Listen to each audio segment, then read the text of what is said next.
program பார்க்கலாம். Write a program that appends the contents of one file to another. So இங்க என்ன பண்ண போறோம் அப்படின்னா previous program மாதிரி same. But அங்க என்ன பண்ணோம் read பண்ணிட்டு write பண்ணோம். Here we are going to append. Appendனா என்னது new file ல இருந்து டேட்டாவை old file க்கு நம்ம என்ன பண்ண போறோம் shift பண்ண போறோம். But not erasing its content. நம்ம என்ன பண்ண போறது கிடையாது. அதுல இருக்க content erase பண்ணிட்டு நம்ம new content add பண்ண போறது கிடையாது. New contentல இருந்து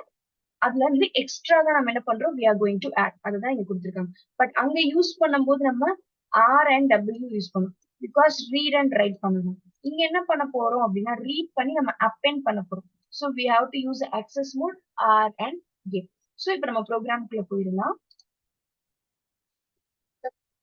ஃபர்ஸ்ட் என்ன பண்றோம் ஃபைல் நேம் கெட் பண்றோம் second also we are getting a file name then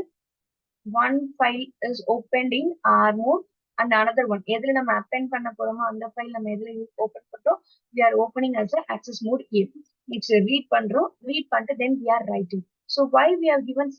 /n here is நம்ம என்ன பண்ண போறோம் அப்படின்னா நம்ம append பண்ண போற டேட்டா வந்து நெக்ஸ்ட் லைன்ல இருந்து ஸ்டார்ட் ஆகும் okay the data what we are going to append now add பண்றோம்ல அது வந்து நெக்ஸ்ட் லைன்ல ஸ்டார்ட் ஆகும்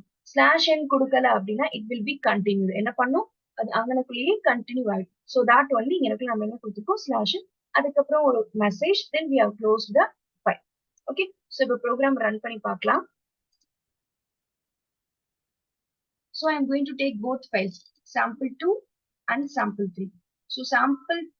sample2ல இருக்கிறத நான் என்ன பண்ண போறேன் அப்படின்னா I am going to add in sample3 so sample2ல என்ன இருக்கும் that's what I am going to add in sample3 so அப்ப நியூ ஃபைல்ல நான் ஓல்டு ஃபைல்ல நான் என்ன கொடுக்கணும் sample2 நியூ ஃபைல்ல வந்துட்டு sample3 சரியா ஸோ இப்போ ரன் பண்ணோம் அப்படின்னா sample3 next sample2 so program run successful so இப்போ நம்ம அதை க்ளோஸ் பண்ணிட்டு திரும்ப அந்த ஃபைல் லொகேஷன்ல போய் ஓபன் பண்ணோம் அப்படின்னா so I am having hi how are you welcome to my channel so அந்த மெசேஜ் நமக்கு கிடைச்சிருச்சா ஸோ போத் த ப்ரோக்ராம்